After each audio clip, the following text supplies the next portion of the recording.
So welcome everyone to Girls for Gender Equity's national webinar called Building Power, the Young Women's Advisory Council.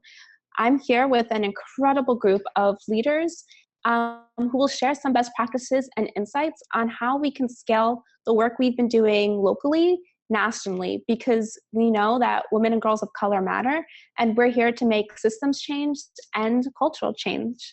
So the bulk of today's webinar will be focusing on what my team and I did during the first installment of the Young Women's Initiative and Young Women's Advisory Council in New York City. And not sure if I mentioned, but my name is Amanda Matos and my pronouns are she and hers. So I'm going to go to the next slide so that way you know who else is on the webinar talking to all of you. Can someone go to the next slide? Perfect. Thanks so much. So on the webinar, we have a few esteemed individuals, including Joanne Smith, who's the founder of Girls for Gender Equity, and she was the co-chair and currently is of the New York City Young Women's Initiative. Joanne will ground us in just a few minutes, giving us some insight on what was happening locally in the city and what we can be doing nationally as a community, since I know so many folks on this webinar are from all across the country. And I see someone even said aloha from Honolulu. So we definitely are all across the country. We also have Isha, who is a managing partner at the Center for Advancing Innovative Policy.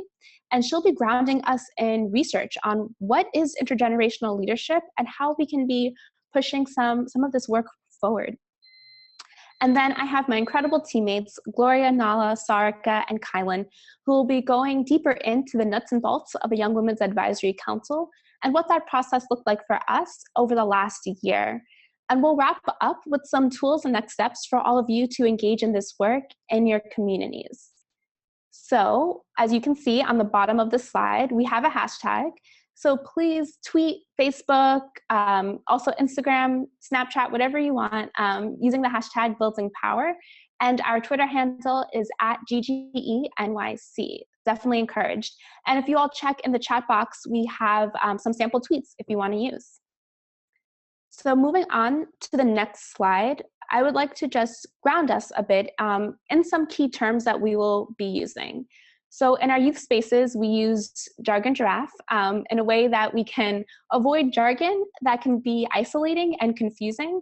And acronyms are never too much fun when we're not sure what they mean. So here are some of the acronyms that we'll be using so that way we have some shared language. The Young Women's Advisory Council, we call YWAC for short because it's a mouthful. The Young Women's Initiative is YWI. And throughout this whole webinar, we will be talking about people of color and women of color. And for us, we mean people who are not ethnically white. Sometimes folks feel that women of color are centered just on Black women. And yes, we are centering Black women in this work, but we're acknowledging how white supremacy impacts all of us. And that means all of us that are not ethnically white. So this means Latinx folks, Indigenous folks, South Asian folks, East Asian folks, Native folks, and so many more individuals. And this is who we're talking about. And at the same time, we will be using terms like young women and young girls, as well as trans girls and cis girls and gender nonconforming young folks. And so when we say girls and women, we want to acknowledge that we're aware of how highly binary those terms are. And for us, as we build out this initiative, we are not isolating folks. We are really centering folks whose gender identities are most marginalized in our country. Something else to note is that throughout this entire webinar, there's a Q&A box. So feel free to ask some questions. And at the end of the webinar, we'll have time to answer some of the questions live through the video chat, and some other questions we might follow up with you later on if you run out of time. So we love questions. Please ask them away, and we'll get to them towards the end. Sound good?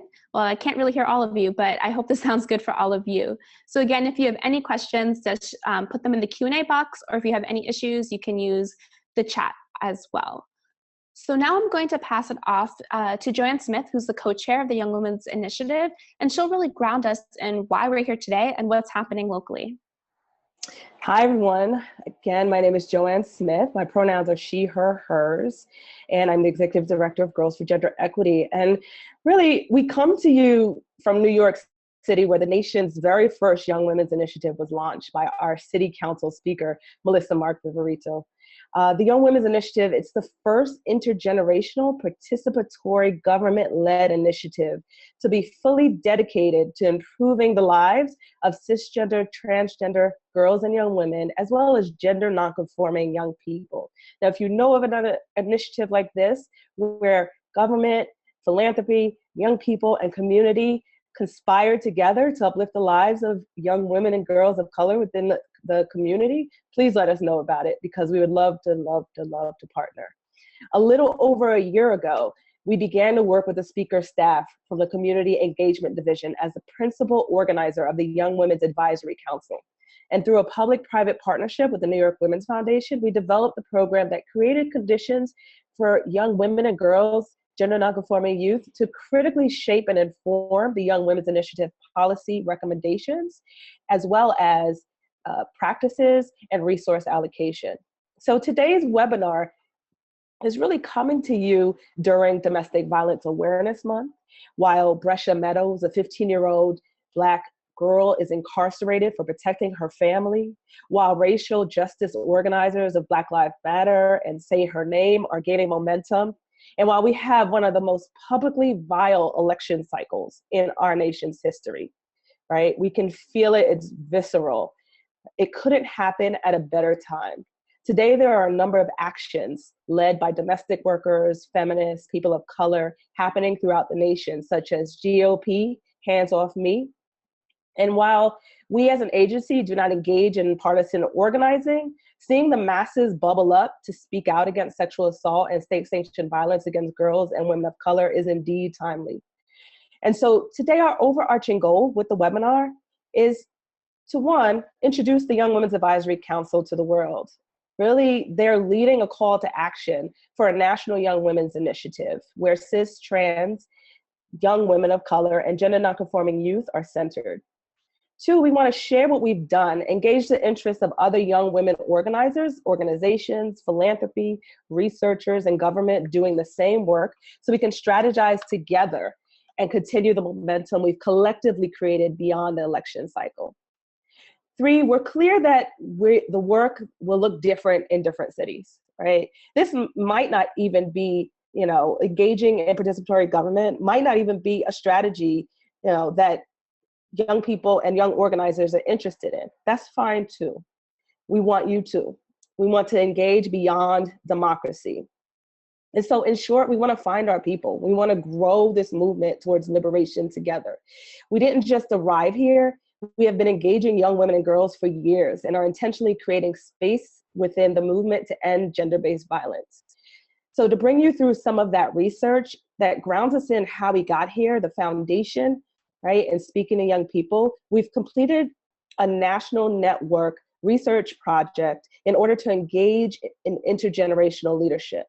Isha Pandit, Managing Director at CAPE, movement maker of Move to End Violence, writer and RJ activist, will bring you some of the summary of the focus groups and what it is the young people over the last 2-3 years have said they needed to feel like they are part of this movement. Isha? Thank you, Joanne. Can you all hear me okay? I'm going to take that as a yes, that you can hear me okay. Thanks, Joanne, for setting us up, and to the Young Women's Advisory Council and Girls for Gender Equity for making this possible, and of course to the Move to End Violence program for their support. What I'm going to talk about a little bit is a report that we're working on with the Engaging Girls Network Strategies group that poses one really important question. So this webinar is called Building Power. And the question at the center of that is, if we believe in the power and the promise of intergenerational leadership, then how do we best balance the needs of young leaders within our organizational structures and outside of them? Ultimately, the core question is, how can we share power effectively? And so this research was done by an incredible team of folks. and the report will be forthcoming in early 2017, and includes the work of Joanne Smith, Shakira Washington, Kelly Miller, and myself. And I'm going to share with you a little bit about what we've done, and then a little bit about what the research found. And ultimately, all of this will be contained in a report that will be available to you all. So the way that we sort of anchored the report was around two key questions. One is a set of community conversations with girls, young women, and gender nonconforming folks who consider themselves and who have been identified as young leaders in their communities. And the second piece is a survey conducted with organizations that work with those communities of young leaders. So the community conversations, we held 9 different community conversations. They were in Baltimore, Maryland, Boise, Idaho, Cleveland, Ohio. There were 2 in New York City. There was 1 in Philadelphia, Pennsylvania, and 2 in San Francisco. And the folks that were part of these conversations amounted to 48 different people around the country, from ages 15 to 24. They represented a range of identities, including sexual identities, gender identities. Participants were cisgender female, transgender female, gender nonconforming. There was a range of racial identities with an emphasis on communities of color. Some of the participants identified as young parents. 17% of them had experience in the juvenile justice systems. Others had experience with foster care, group homes, and homelessness. And importantly, 77% of the folks who participated in the conversations disclosed that they had experienced gender-based violence. Now, in terms of the survey participants, these were organizations, representatives from 29 different organizations all around the country, and their work focused on local efforts as well as regional and national organizing efforts on young people's leadership and gender-based violence. So if you could switch to the next slide, please. I'll talk a little bit about the goals that we have in the report. The first goal was to raise up the issues that the girls and young women leaders felt were most important in their lives, and to discuss the organizing strategies that they felt would best reach them and their communities. The second goal was to learn more about how organizations that work with girls and young women support and encourage their leadership, and how they deal with the gender-based violence that impacts them. What the researchers were trying to illuminate was something that the Young Women's Advisory Council, that you'll hear more from, will really exemplify in both its structure and in its intent, which is balancing the needs that young women and young leaders have, along with the knowledge that they hold, and creating space for both of those things to coincide. So I'm going to switch over to the next slide, which is, what were the questions we asked these young leaders? So we asked them their concerns about, and I'll share the results in just a moment, some of the highlights from the feedback. They shared their concerns about racism, about violence against women and girls. They spoke powerfully about the barriers to their leadership and the role that older generations have played. They spoke really explicitly about what support in the context of those barriers means to them. And they shared best practices and strategies to connect with other young women and girls of color like themselves. So I'm going to switch over to the findings. The next slide, please. So we're still sorting through these results, and there's really a lot of rich information that will all be in the report, but I wanted to be sure to share with you some of what we learned from these really powerful conversations. The first thing was, we learned that this community of young leaders is deeply impacted by their experiences of racism and gender-based violence. In terms of racism, the participants mentioned dealing with harmful stereotypes about people of color and Black people in particular in the media that impact the way their white peers, teachers, and others relate to them. They talked about the lack of diversity in schools, and they spoke of microaggressions as well as direct and indirect racism they experience. They spoke powerfully of a fear of criminalization and ignorance about the structural oppressions and historical racism. And they spoke about what it feels like and what it means to see cultural appropriation both in the media and by their peers. In terms of violence against women and girls, they expressed that some of the challenges were being seen as sexual objects, not as leaders. They spoke about the doubt that they see in themselves as well as in others about women's voices when they speak, and particularly when they tell their stories about violence. They spoke really eloquently and powerfully about the impact of victim blaming, how often they've been told to protect themselves without actually acknowledging the impact of rape culture. They spoke about the normalization of abuse, gender roles, and patriarchal dominance. They talked about the dehumanization of women and girls of color like themselves in the media. And they talked about the ongoing struggle to both love and embrace their own identities, their power, and their beauty in a society that devalues them. The participants also shared very clear and specific understanding of the barriers to their leadership. And some of those included a devaluation and disrespect of their voices, doubts about their ability to actually impact positive change in social justice movements. They felt that their power and potential, the power and potential of their leadership was overlooked, and they were encouraged to, they spoke about the stories of being encouraged to step back and not step up, and their anxieties around the repercussions if they do step up. And then they offered, and this is where I'll start to wrap up, they offered really incredible ideas about what support for their leadership would look like and what some best practices are. So in terms of support, they wanted to see eliminating the restrictions of outdated gender roles in both society as well as in the social justice organizations that they are leaders within. They wanted us to collectively work to end socially constructed female rivalry and competition in leadership roles, particularly for young women of color. They wanted young women and girls like themselves and their peers to be better educated about the different forms of sexual, emotional, physical, and mental abuse. They encouraged us to rely on the use of storytelling and art to inform the younger generations about these different forms of violence and racism. They wanted spaces for emotional support for aspiring leaders, places where they can both be vulnerable and get the skills and opportunities that they need.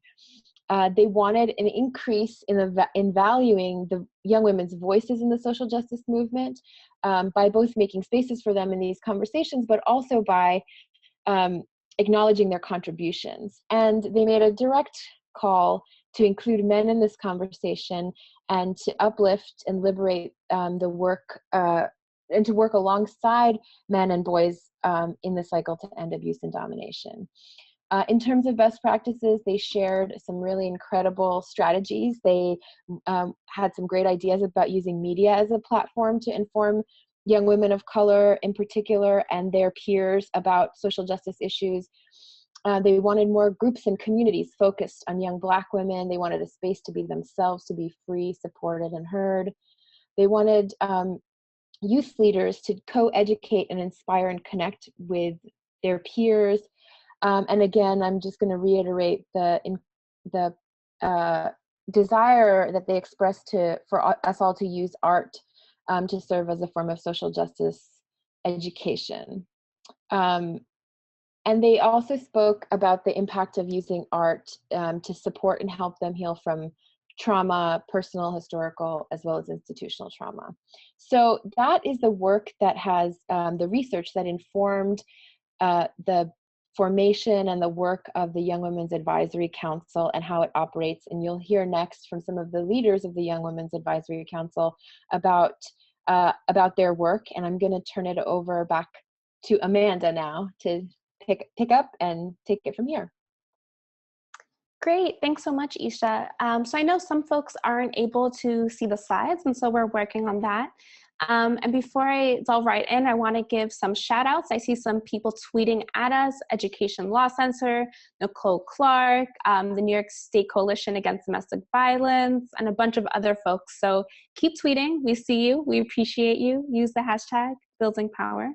And so I'm just going to go right in, and we'll get the slides back up shortly. And I know some folks did ask if they will receive the slides, and you will. So if there's any content that's missed, we'll be providing all of those details to you in a nice package full of email, like a nice email package of information. And so again, for the tweeting piece though, it's at GGENYC, hashtag Building Power. Shout out to all of you who've already gotten on that. So as both Joanne and Isha have already mentioned, some of this research is not much of a surprise, especially as many of us who are young women and girls of color, or who once were young women and girls of color, thinking about the intergenerational piece and our lived experience.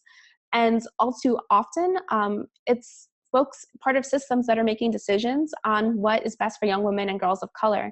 And so for us in New York City, what was most important is that young women and girls of color are at the table crafting and innovating the solutions for themselves and for their communities. And so as already mentioned, the New York City Young Women's Initiative was a very deep participatory governance process where we had over 20 young women and girls of color advise the entire process, in particular, the policy report that came out in May 2016 that covered nearly 100 recommendations that the city should be taking on in terms of public policy, program funding, additional funding, and data collection, in particular, the disaggregation of data when it comes to race and gender and other identities of lived experience. And so through this process, we focused on 5 key issue areas. These key issue areas are health, education, anti-violence, and criminal justice, as well as economic mobility and overall community support. So I'm going to pause for a second since I know we don't have the visual, and I'll repeat that list of 5 issue areas: health, education, anti-violence and criminal justice, economic mobility, and community support. So it would be really incredible if any of these issues are things you're working on, to think about that as we continue through the presentation. We took a very deep intersectional approach when building out what our platform is for the Young Women's Advisory Council and the Young Women's Initiative. So now, sorry, one second. Okay. So in terms of the structure of the Young Women's Initiative, as already mentioned, it was intergenerational. So while the speaker, Melissa Margarita, really took this on and led the way, we also centered community-based organizations as well as city agencies and policymakers. And so from those 5 areas, working groups met over the course of 6 months to understand the political landscape in New York City of these areas, and the young girls on the advisory council participated in these work groups alongside the adult advocates. And this led for very interesting conversations and key learning moments where the young folks were learning from some of the seasoned professionals in the groups. And at the same time, some of the service providers and policymakers were deeply learning from the young women themselves on what solutions really look like for them and their community. Pausing now for a second. I'm sure this is a lot of information, and I'm about to now go into how to actually create a Young Women's Advisory Council in your municipal, your town, or your community. It's really important that when we think about an advisory council, that we think about systems change, and that's why we're working in partnership with our local government. And we're also thinking about cultural change and the views that people have about young women and girls of color.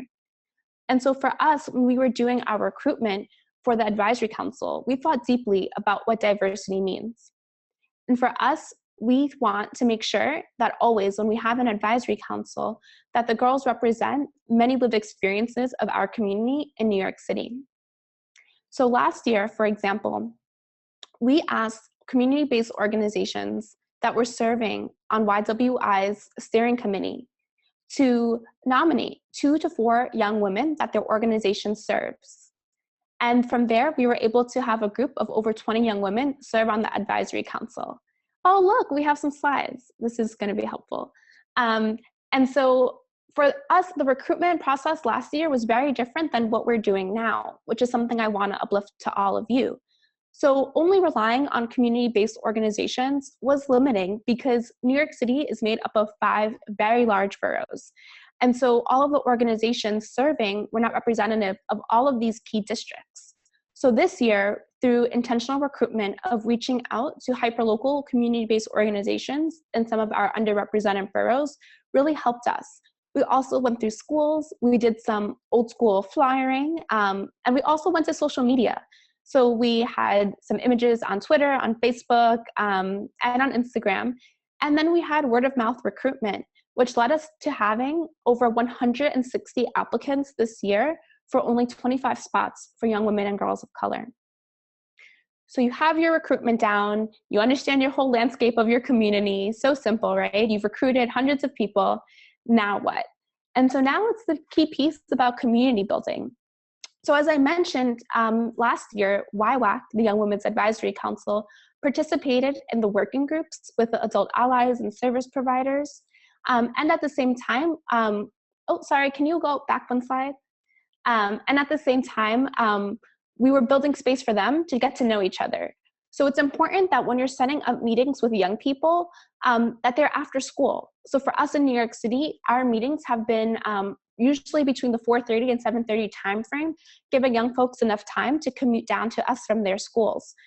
We also like to give our young people advance notice, since many of them are also working jobs. And so we want to make sure that we're able to accommodate their schedules and that they can work with us. It's also important that based on your local community, that your meetings are reflective of your local government's budget season. Maybe you have a certain time where you have important hearings on legislation that are relevant to young people. And it's also important to research your local and national philanthropic cycles for grants, because those are key opportunities as well for the young women on your advisory council to engage with these systems to really center young women and girls of color. And then at the same time, through all of this, you have your recruitment, you have your meetings, and then it's really time to support the young people, not just in community building, but in core skills that will help them succeed in this participatory governance work. So I'm going to pass it off to Gloria, who will go through some of the best practices that we use in our YWAC spaces. Hi, thank you so much, Amanda. It was a lot of information, and just hearing it again really motivated me, made me so happy to feel really privileged to do this work. As Amanda said, some of our best practices that we used really helped solidify and make sure that all of the hard work that we did to get to this point and to get to recruitment and to getting different stakeholders in the room was meaningful, and that the young people in the space also felt that it was meaningful for them. And one of the first things we did was establish relationship building. As Amanda said previously, we recruited young women from all 5 boroughs across New York City, from different gender identities, different ethnic and racial identities, different immigration statuses, and we really wanted to make sure that with bringing such a diverse of groups of individuals together, that people respect and understand where each person is coming from. And some of this looked like doing simple workshops and just talking to one another, right? For the Young Women's Advisory Council, we had time built out beforehand where the young women would be together, and after the working group meetings, they would also have time to be together to debrief and talk about what happened in their working groups. This also allowed time for the young people to coordinate together and build a cohort within their working groups, so that if something happened that they disagreed with, or they wanted to address a certain topic, that they made sure that they went in supporting one another beforehand. This was done through establishing really respectful communication. They are young people, they have packed schedules, and they are also experts of their lived experiences. So making sure that we early on asked them which was the best way to get in communication with them. So if it was a text messages, we were sending text messages. If it was a phone call, we were making phone calls, all while sending emails at the same time. And making sure that we were always there to help and support the young people however they needed.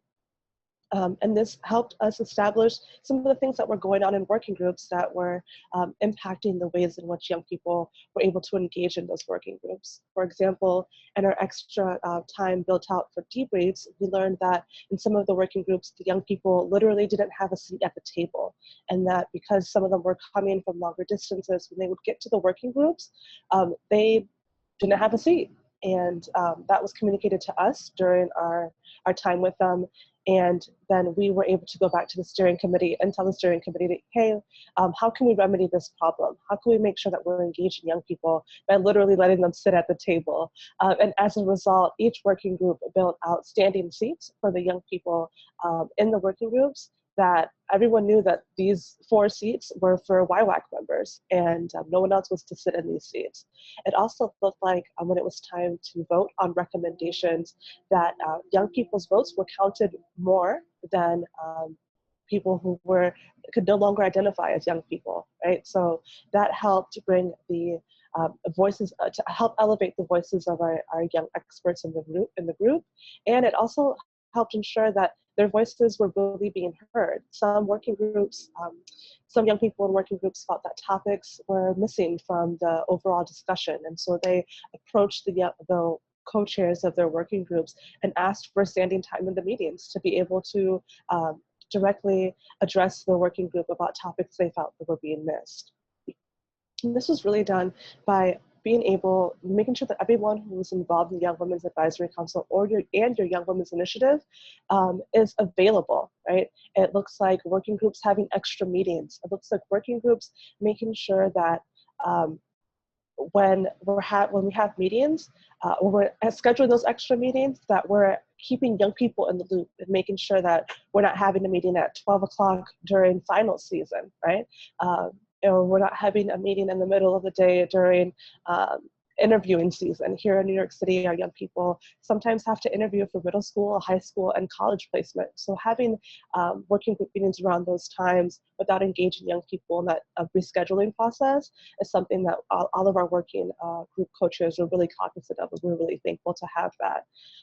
It also looked like us being available to the young people, us as co-chairs of the Young Women's Advisory Council, and staying later, showing up earlier, and answering those text messages or those emails or those phone calls outside of our scheduled times, because it's really important that we're available to continue the relationship building and to have those lines of communication open, so we are fully engaging our young people. It's a lot of information. And another thing that we were able to thankfully do because of our very thoughtful and strategic involvement of philanthropic partners was to compensate our young people. As Isha said earlier, there are a lot of things that young people are seeing and dealing with, and they really are really activated to making change for themselves and for the generations that will come after them. And it's difficult when you're in school, when you're working, when you are a young parent, when you aren't a young parent, to carve out time for something that may not be financially compensated. And because of the realities of being a caretaker of your family or just needing money as people, we made sure that we were able to compensate our young people for their time, for their expertise, and for really showing up and being the change agents that they know they could be, and change agents that we knew that they could be as well. And that was really important for us. And in our exit surveys, which we did with our young people, they actually named that financial compensation was one of the things that really enabled them to be able to fully show up in a space and to make the commitment to come back every single week for these working groups. This was over a 6-month span and went beyond that 6-month span. And financial compensation was a great component of this work that we were able to do. And with financial compensation came presenting opportunities for our young people to be fully involved in this process. So it looked like giving young people trainings on public speaking, or how does local government work? How does federal government work? And really learning hard skills that are transferable for other opportunities that may come for them later on down the line. It looked like on-camera media experience. So some of our young people were contacted to do on-camera interviews, and we we built out that extra time and we're available to help them with, trainings on how to handle on-camera interviews. Some of our young people had the opportunity to write op-eds about their experiences, and that was, working with our young people and helping them build out an op-ed that is true to themselves, that's powerful, and that will help move the needle on issues that are overarching in our society here today. And again, some of those look like educational, some of those like speaking to writing, and it was really a transformative experience to see young people who felt that public speaking wasn't a forte of theirs leave knowing that they did at least 2 public speaking things because of the Young Women's Advisory Council and the very intentional engaging of young people and being available to them and and having a sense of trust with these young people, because we made sure that all of these best practices were not an afterthought. It's something that we continuously did throughout the entire process. Thanks so much, Gloria. I love working with you. So I'm for like a brief, so before we segue into another part of our webinar, I just want to remind folks about 2 things. One, come on, tweet at us, #buildingpower at GGENYC. I'm seeing some great things, so just keep that coming. Also, as a reminder, on the bottom of your screen, there's a Q&A box for question and answers. So as we keep going through the presentation, if you have a question or even a comment that you're wrestling with, please feel free just to write it in the Q&A box, and we'll get to them at the end of the webinar and answer your questions or respond to your comments live. So please do that, especially as you're thinking about how this may apply to your work. So in terms of applying to your work, something that I know is important to many of us on this webinar are our values.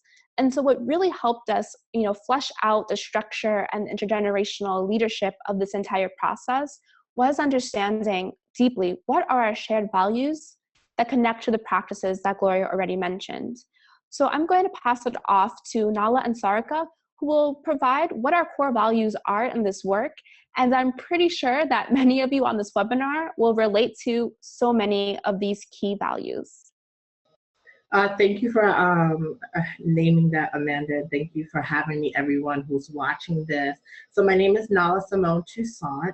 I am the program coordinator at YWAC. I also was a part of last year's for 1.0, and it was a great experience. So as we segue into now, just to loop things in, YWAC values are aligned with GGE's core values. It's important that throughout our programming, we uplift intentional inclusivity to center the voices of marginalized identities.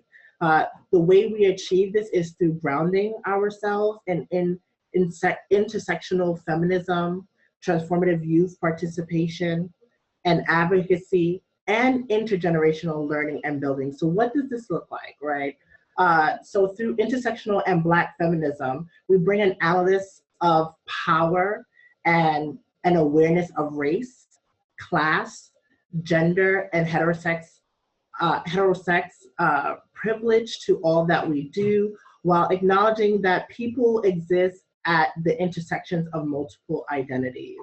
Also in inclusivity, right? Centering marginalized identity, as noted by Amanda earlier, being inclusive and responsive to the realities of being inclusive is essential to upholding our values of Black feminist inclusivity. We incorporate a social work lens to our organizing work and collaborative process.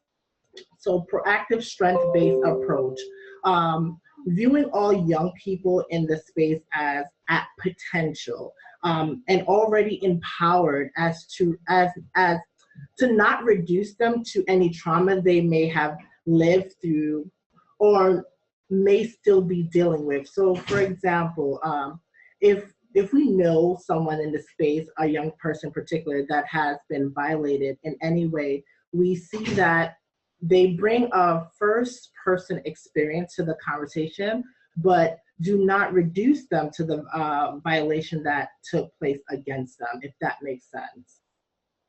Now I'm going to have Sarika, Sarika's going to introduce herself and speak to something else. Awesome. Thank you, Nala, for naming and uplifting that. It is truly essential to our work. My name is Sarika Kumar. I go by she, her, hers, and I'm the other program coordinator. Get to work with Nala, which is always awesome, and I just love this team. So how is this done, and how do we put systems and strengths-based thinking into action? So collaboration, it's a key piece to our work, and it showed up when we developed community guidelines and shared values at the start of programming. We worked together as a group to develop a baseline level of respect for one another and YWAC as a collective. So together, YWAC members had an active input in envisioning what a safe space means for them and how they can actively practice creating it. And something that we do for each meeting is that we ensure that we go back to our community guidelines every week to see, you know, those are very fluid guidelines. How can we continue making that an active process? And so thinking about, you know, having youth work centered throughout all of this, our transformative youth participation and advocacy model really looks like having youth throughout the entire process, making these decisions and being active agents of change, as Gloria mentioned earlier. And on the program end, this means we support the conditions for personal and structural growth, and we continue to recognize the need to honor lived experience and uplift that the experiences of YWAC members are meaningful and powerful. A lot of times when we're working, especially in relation to government institutions and funding institutions, identities have been historically marginalized and erased. So this is how are we pushing back and really trying to transform this process. And Nala's gonna kind of cue in and kind of tell us what that really looks like. Yeah, so in terms of intergenerational learning and building, an example of that that comes to mind is YWAC having standing time in each working group for them to address their working group. And again, the things that may show up, for example, collaboration between YWAC and Young Women Initiative working groups. And as again, as Amanda named, was health, education, anti-violence and criminal justice, community support and opportunity, economic and workforce development. I'm going to hand it back to Sarika to talk more about accountability. For sure. And really moving forward from a lot of the work we did last year, accountability really looks like having this next installment of YWAC. And our work with accountability is not only amongst one another in YWAC, but also amongst, right, City Council and our funders. So really look to see how accountability can help us further develop and push forward the more than 100 recommendations that came out of the She Will Be report.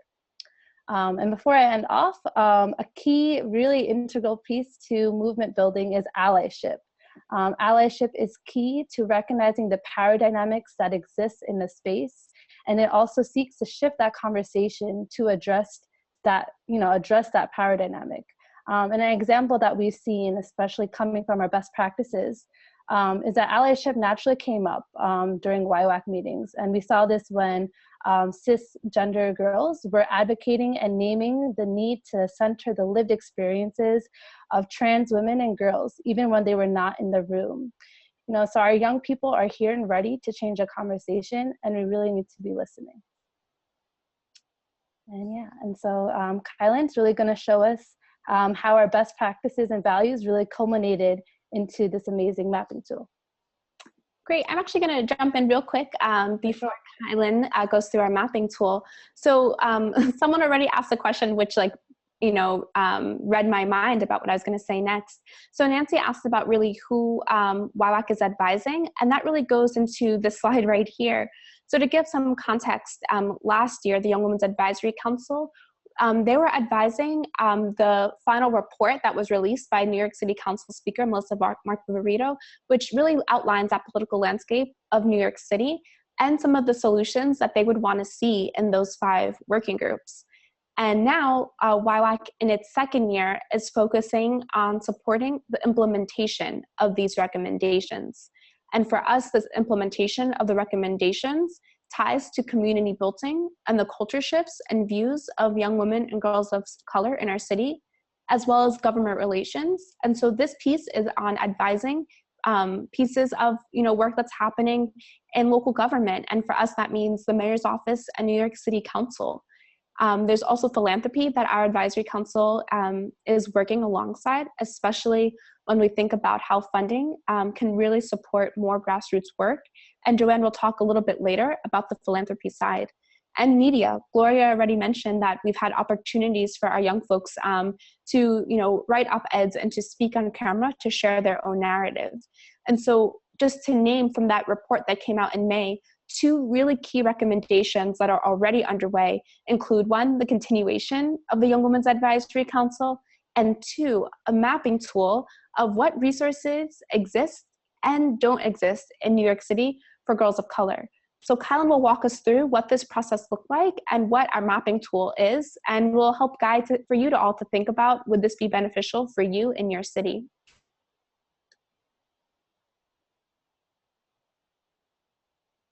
Thanks, Amanda.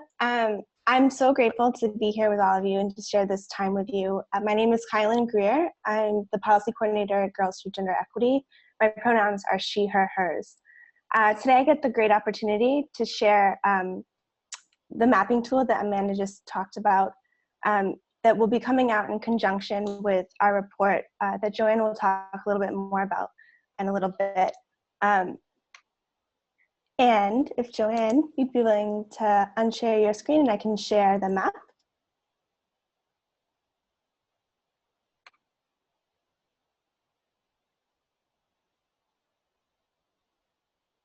Great.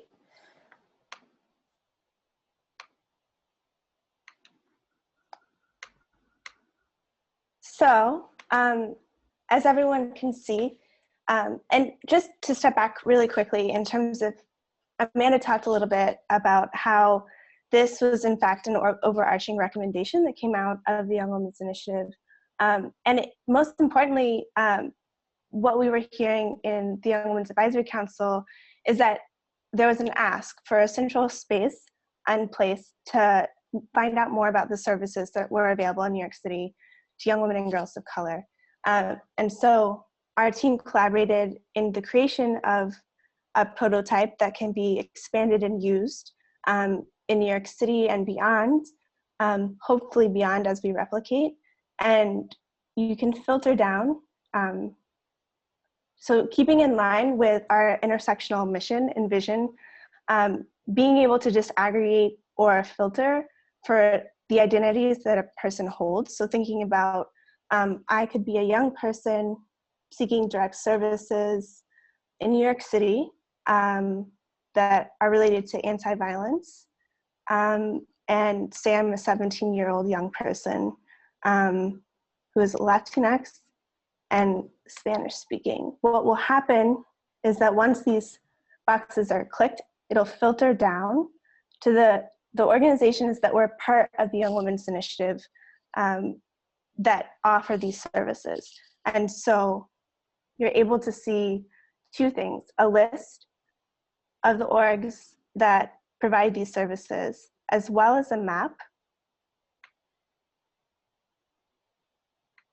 of where the services are. So this does 2 different things.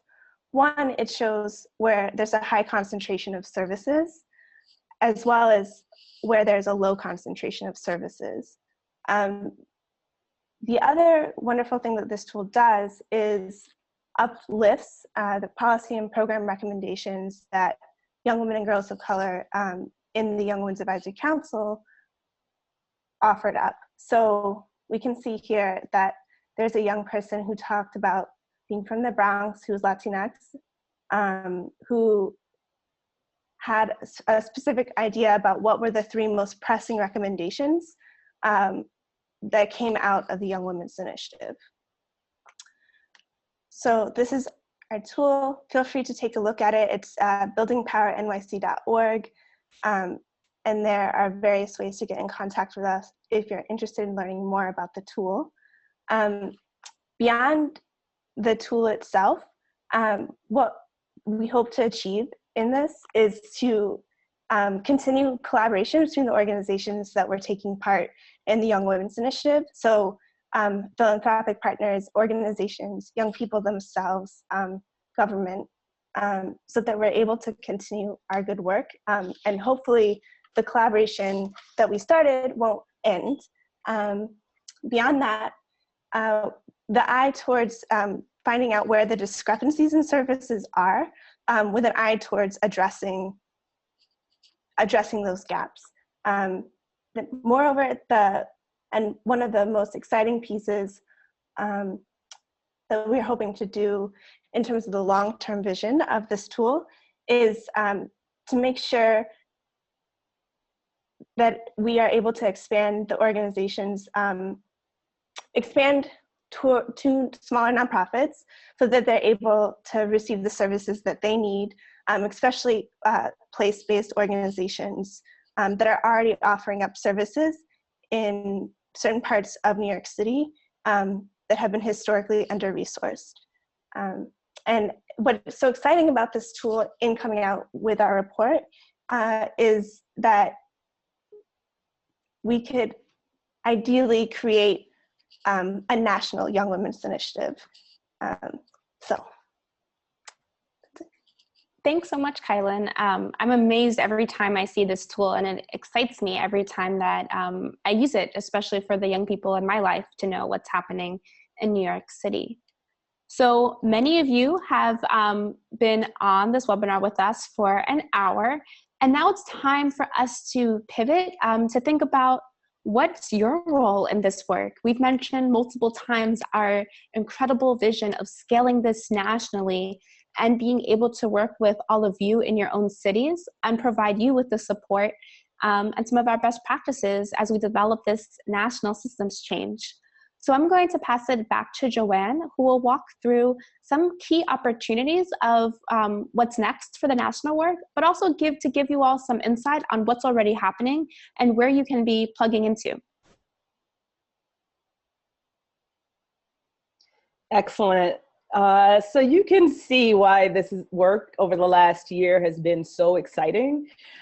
Just thinking about like how generative everybody who's been part of this process has been.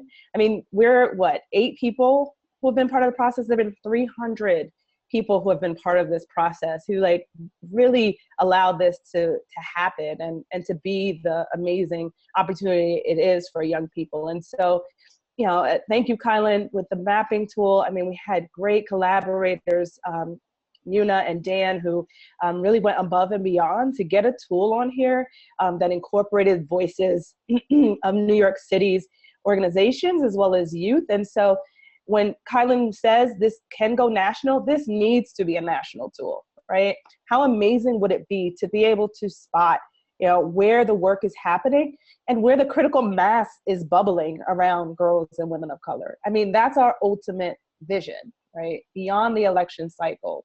So if you can tell, I'm really excited and really proud of what we've done. We know that, again, you're the expert in your space. And so it really is a matter of us like having our coming out party and saying, hey, this is like the labor of love that we have really carried and nurtured over the last year, almost year and a half. And like, let's make it even better. Let's call in and figure out how we can do this work together. And that requires you all sharing strategies as well as sharing your vision.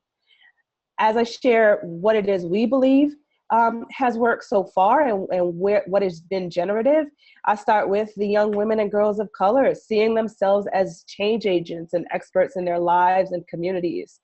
You know, these young women here, I mean, just look at them coming in from the beginning and, you know, not really knowing if they had a place in City Hall, not knowing if they asked questions, and, you know, transformation happening and change happening as they interact with each other. That's the work.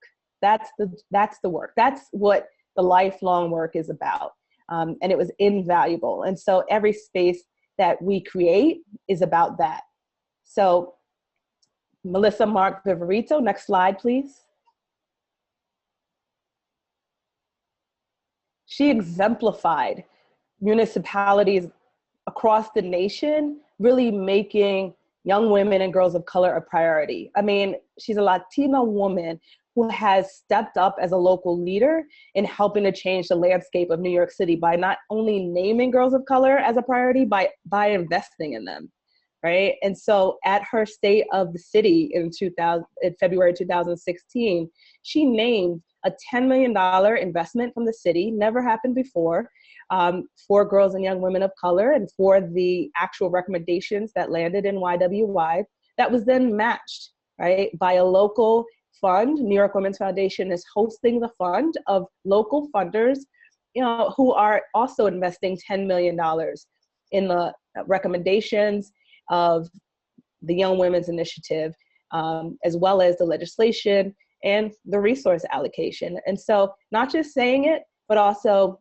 putting skin in the game and standing behind investment and actually, making it. She made the $5 million investment. Right now, philanthropy is supporting that, and they are issuing their RFPs and they are issuing grants throughout the year. But our work, somebody asked, who are we advising? Our work is really to advise and be sure folks are held accountable and be sure that grants are being made as they said it would be. And so far, it's all been new money, and they've been made in New York City.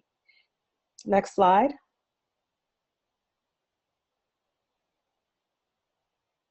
Other municipalities have also included advancing equity at the White House Council on Women and Girls. Advancing equity has created a platform and a space, right, for reports to be written, for data to be disaggregated. There's an advancing equity report that's on the White House Council on Women and Girls website that everyone should read, but also by elevating the platform of the work that local organizations and national organizations do. Inviting us in to really state what the issue is and to address what are the policy and legislative recommendations that need to be made. We've really been invited in and back and forth to the White House with groups like National Princeton Foundation, Human Rights for Girls, National Women's Law Center, and so many more who have elevated and allowed us to be at this place where we are within the government space, centering girls and women of color within so many areas of the system, from foster care to JJ, juvenile justice, or juvenile injustice, we should say, to education and beyond. Next slide.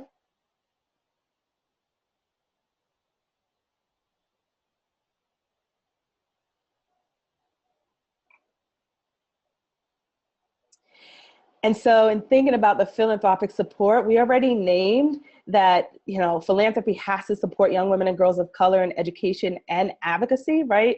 To really see young women and girls of color and also women of color led organizations, right, as experts in this work, and fund them to experiment, fund them to try, believe in them like you would believe in a mediocre white man, right? So that is one thing that New York Women's Foundation did. And glad to say it turned out amazing. And so then 7 other foundations throughout the nation have also said they will take on a Young Women's Initiative. And they came together as Prosperity Together.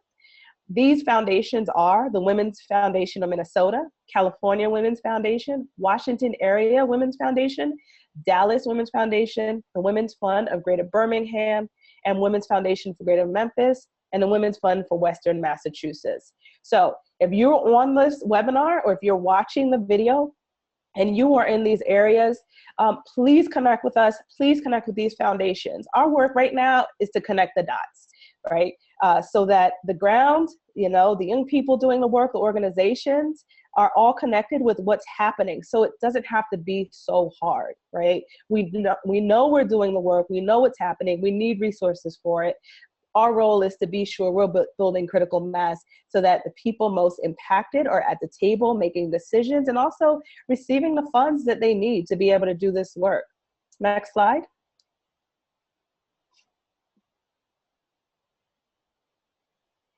Novo Foundation. I can't say enough about Novo Foundation.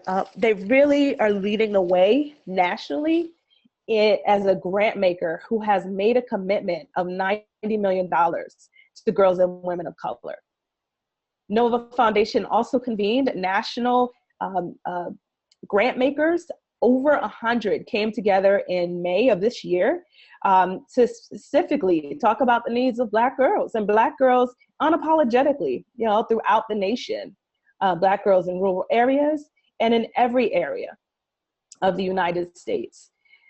With that Grantmakers of Color convening, I mean, there was a waiting list of people wanting to know how to do this work. And so when we think about advising, we're within our philanthropic arm of Young Women's Advisory Council, we want to advise. We want to connect the dots there, again, so that you don't have to work so hard to find the groups who are doing this work, but also so that we can have a national landscape and connect, what overarching issues can we collectively work on, so that we can then task the federal government to invest in. Nova Foundations also has a portfolio that invests in indigenous communities in North America.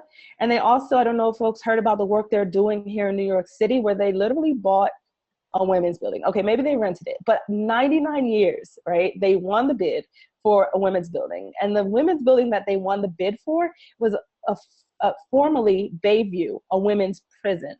And so they're transforming what safety looks like by taking over this prison, breaking it down, and creating really a utopia and safe space and haven for community groups, individuals, community as a whole to come together and center the work and the lives of young women of color. Talk about transforming really how formerly incarcerated women see and value their lives. I'm fortunate to be on the steering committee of this women's building, and it's been for me, an honor and a blessing to just see what liberation in points of your life can feel like and look like. Please, next slide. We need to have disaggregated data. We can't say it enough, and research, both qualitative and quantitative, of young women of color. And why we say this is because so much of the data does not get into the nuances, of our identities. And so therefore, we can't have culturally responsive strategies to then address the needs of young women of color. Similar to when My Brother's Keeper was announced and data showed, okay, boys and men of color needed support. So much of that data really was universal. It was community data. It was data that also impacted girls and women of color. And so Anna Julia Cooper Center at Wake Forest, led by Melissa Harris Perry, has taken steps to organize universities and to make a collective commitment to doing research on girls and women of color over the next 10 years. That's what we're talking about, like commitment over a long term, not 1 or 2 years, long term. And the collaborative currently has more than 50 members with a collective commitment of over $75 million to support and produce research that addresses the lives of girls and women of color. So can we have the next slide? Okay, back to the other slide then. So I just want to say, as I close out, these strategies towards systemic change within movement building context, they're good. They're good strategies, they're change. They've never been done before, and we certainly haven't had work like this around girls and women of color. I mean, I've been doing it for the last 15 years, but I've been in this field for a long time.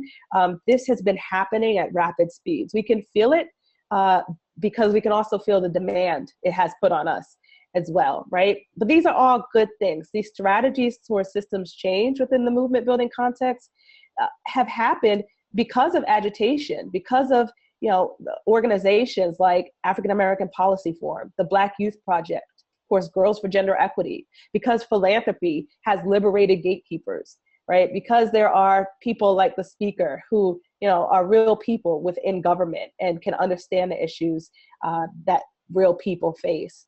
But the parallel part of that is the transformation that is happening within movement building and organizing. The parallel part of that is the most important part that we can never lose, is our relationships that matter, and us seeing each other as whole people and treating each other as whole people, coming together because essentially we are treating each other as we want dominant culture to treat us, right? We're a reflection of that. And that part has been invaluable.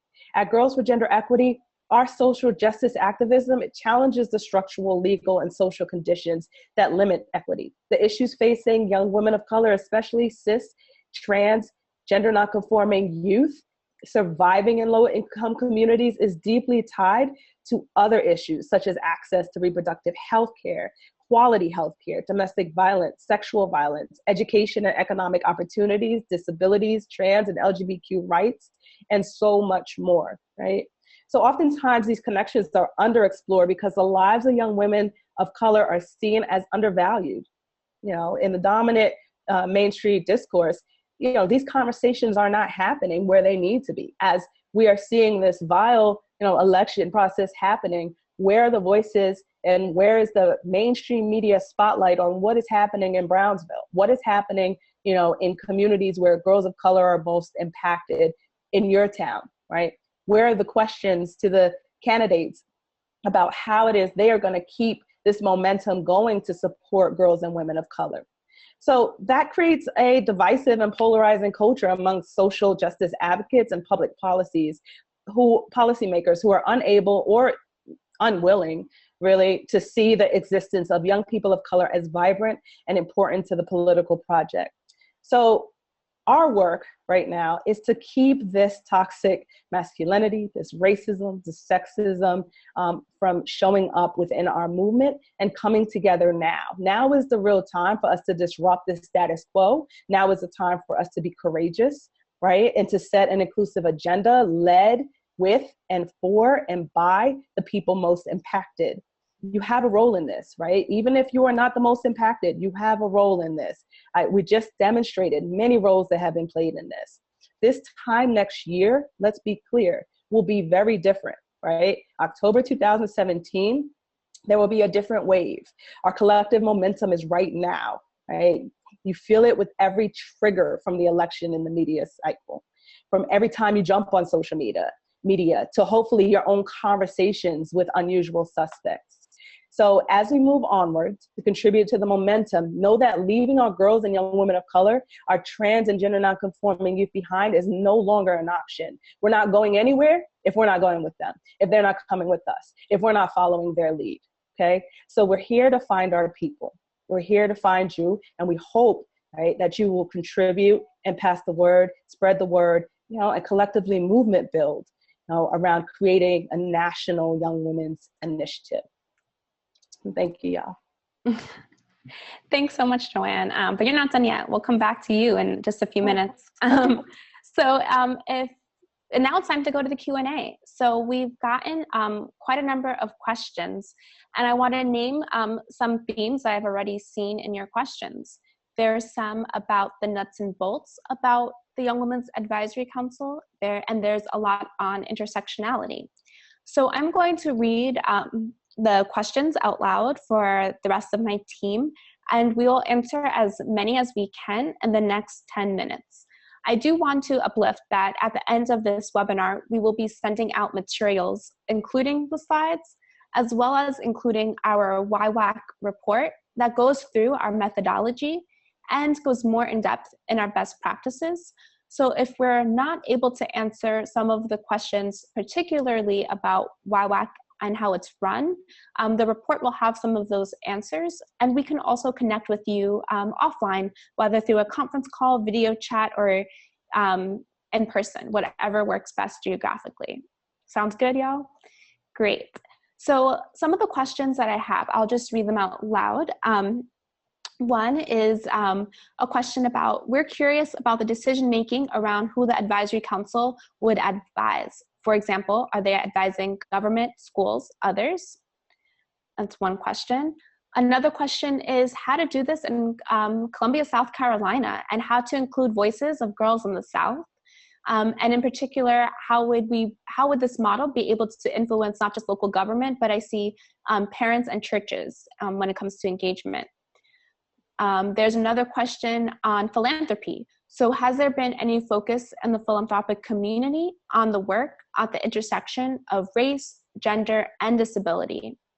And the comment related to this is that the experience of girls is compelling and underscores the need for more intersectional data. Yes, Nancy, we agree with you on that. And then a couple more questions for my panelists, my fellow panelists. How did the weighing of the young women's votes on the Advisory Council Committee make any difference in the outcomes? And then the other question here we have is, well, it's more of a comment from Hernan saying that that they're getting some really good ideas for the work that they're trying to do with young men of color who've been impacted by the justice system. And I'm so glad that you uplifted that, especially when we think about intersectionality. So, fellow panelists, does anybody want to take any of these questions on? I can take the voting question on. So 2 examples that I can think of really quickly are the fact that, oh, I have feedback. Oh, I'll let somebody else go while I figure this out.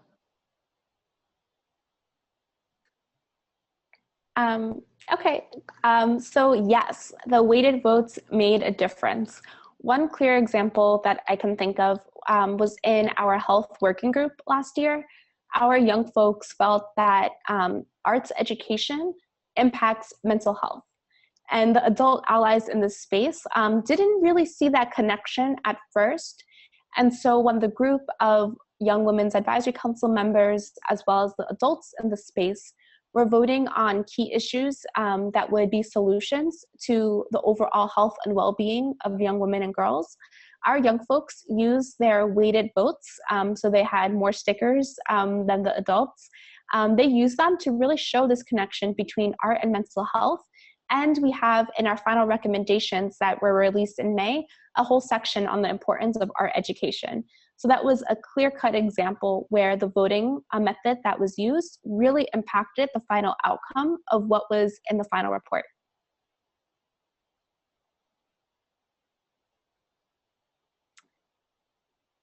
Do folks want to answer or respond to any of the other questions?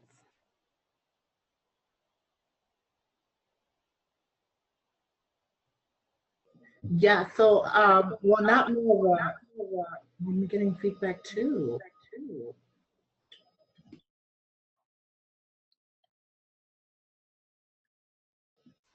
Does it sound better, y'all? You sound wonderful, Nala. Okay, thank you for the support. So one of the questions that I've seen from Vivian about it would be in local government schools, uh, parents and churches. So one of the things that show up around for me and the work that I'm doing now with the young women and in the conversation of inclusivity is if we're being inclusive of all the girls and the intersectionality and uplifting that folks have different religious practice, right? Uplifting individuals who have Islamic beliefs, right? So having that in a church, how would that look like? And in churches also, how would that look like to be inclusive of trans and gender nonconforming folk? So we're very intentional about the spaces that we pick to have girls come into the center. I just wanted to ground around that because in this work, it's about being inclusive and having a message that supports all girls and their lived experiences and the trauma and all the rest of the isms that they have to deal with. So it's very important that when we look at places that we really are intentional about where we pick.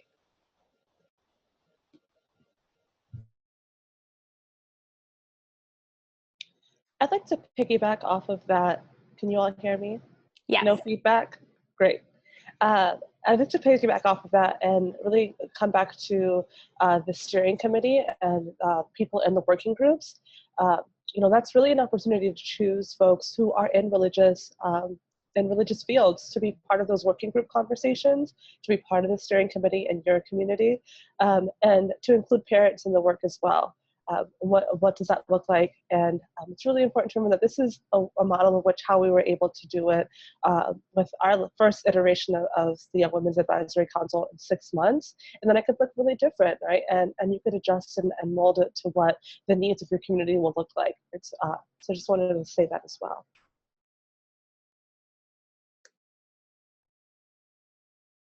Thanks, Nala and Gloria. So I'm looking at the question in terms of decision-making.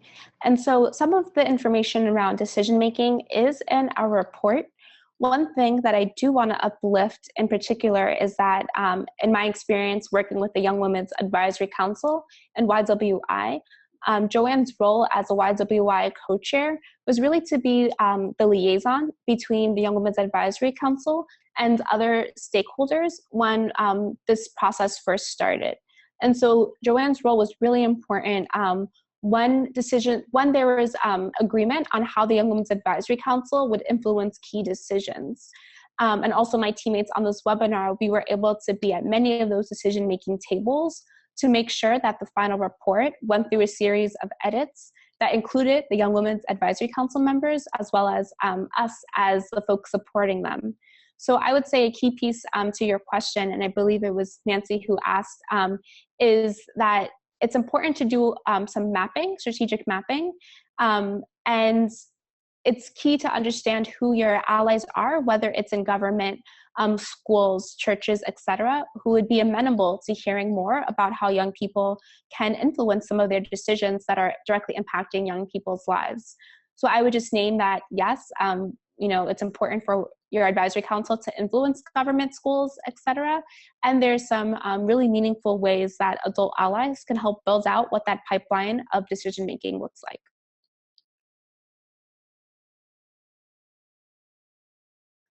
As I think the last question we have is around the intersections between race, gender, and disability, in particular when it comes to philanthropy. Would anyone like to take on that question?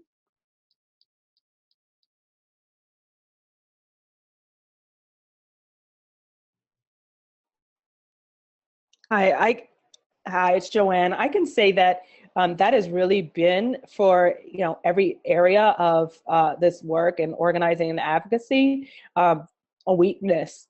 When we think about the disability rights that our girls need within our programming, I mean, one of the things that we found was that only 2 young people identified as having disabilities. So we knew in our work, we needed to work harder at reaching out to young people with disabilities. And so that has been something that we've been intentional about within the next process, but also intentional about learning a lot more. And so with philanthropy, I will say, I think that is a real weak spot. And I think this really gives an opportunity to address disability rights in an intersectional space. So many times, we address rights, and then it's girls and women, and then it's trans people. How do we do it collectively? One of the ways in which we were fortunate enough to have a conversation about it was in Washington. Just recently, we were at the Domestic Violence Coalition's annual conference at Washington State, and within that conference, 470 people there. Gloria, Angelique, myself. Presenting intergenerationally, we shared about our town hall hearings and the work that happened to really elevate the needs of girls and women of color. And within that space was a woman who was deaf, and she said, came up to us afterwards and really signed and said, I can do this. I don't know who I was waiting for, but I'm the one to really have a town hall hearing, right? On young people of color who are deaf, because we've been invisible. And I think I've been waiting for somebody to do this, but I'm the one to do this. And so, with that energy and with that proactiveness, that's what we want to collectively connect to. And so we promised her any support she needs, we got her, and we'll be there and support it best we can, especially in connecting the dots, as well as the steps it took to bring young people through town hall hearings. So I wish I could report better and more, but it was a struggle, and especially in grantmakers of color, that was also something that came up that funders cited as a sore spot. Thanks so much, Joanne. I do want to quickly respond to Adnan's comments about connecting some of the dots to young men of color in the justice system. So I do want to uplift that 5 years ago in New York City, under the Bloomberg administration, the Young Men's Initiative was created and has been around for a very long time and has been supported by President Obama through My Brother's Keepers Alliance. And so what's really important for us as the Young Women's Initiative and the Young Women's Advisory Council is the core value and belief that if we are working with young women and girls of color, naturally all folks will be liberated. So I do want to uplift that our YWAC program model report will still be very applicable to your work, especially when it comes to some of the practices and values that we are sharing through this intergenerational and participatory process. So even though you're working with young men of color, please read the report, and it's definitely applicable. So I believe we've responded to as many questions and comments that we've received so far. Don't worry, this isn't the end of our relationship with all of you. So if you still have some more questions, there will be time throughout this process together to answer them. So I'm going to pass it back off to Joanne to wrap us up, and she'll give you some clear, concrete next steps on what's going on. Yeah, so that was pretty amazing. I want to clap for us, and I can't because I'm still talking, but yay, that was pretty amazing.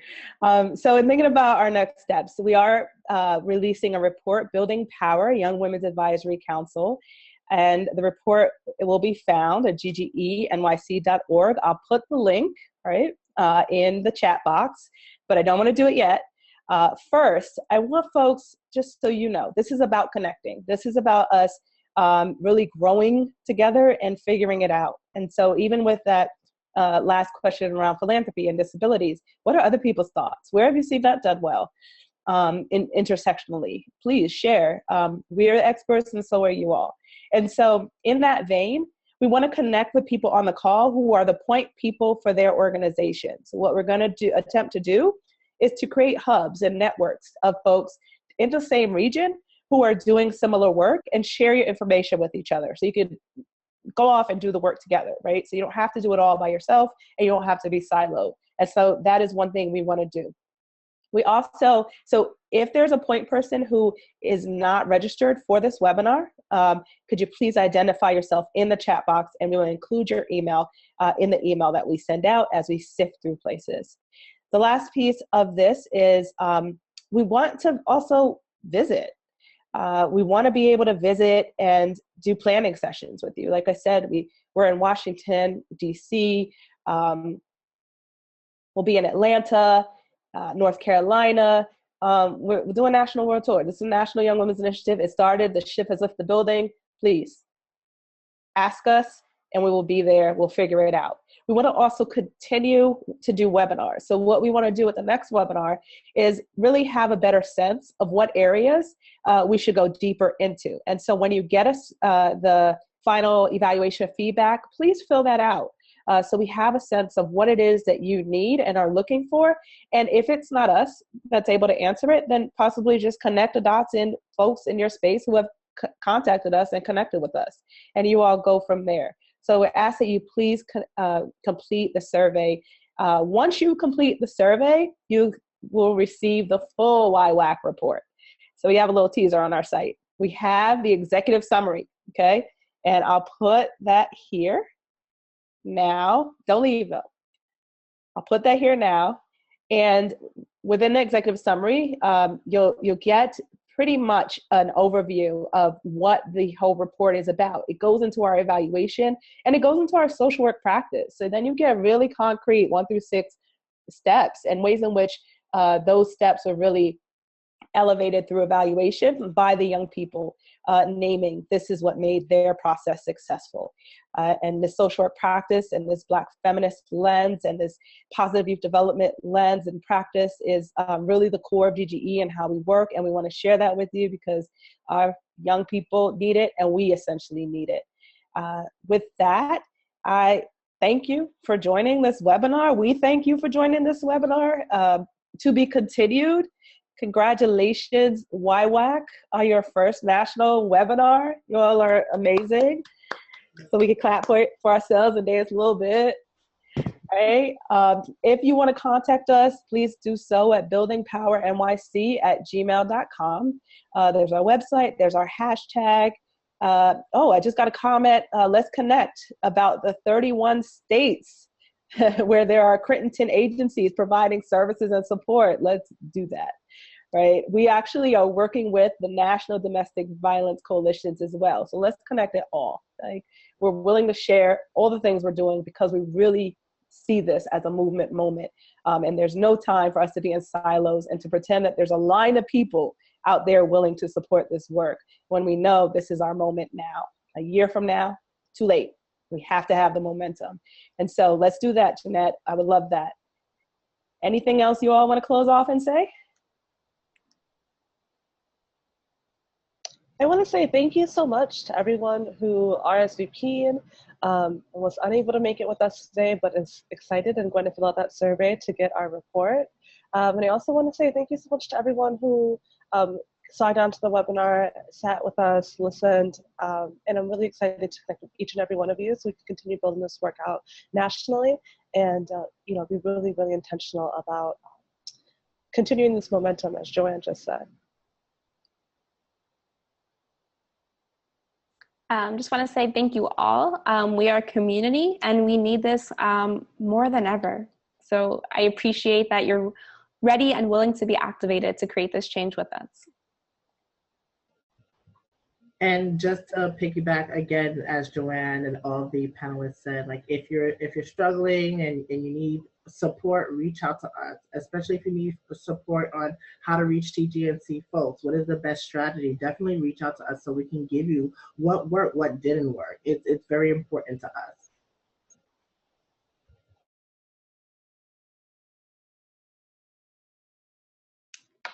I also wanted to uplift on the PowerPoints, there's a Gmail address. And thank you all for taking the time, especially our wonderful team, for prepping for this wonderful webinar. But please contact us at buildingpowernyc@gmail.com to follow up with any questions, especially. Oh, bye. Before we sign off, I just want to say there's so much movement building that's like ready to happen, and folks are excited. The youth are really excited. YWAC is awesome, and can't wait to hear about your stories nationally and how this is just really getting the ground off and running.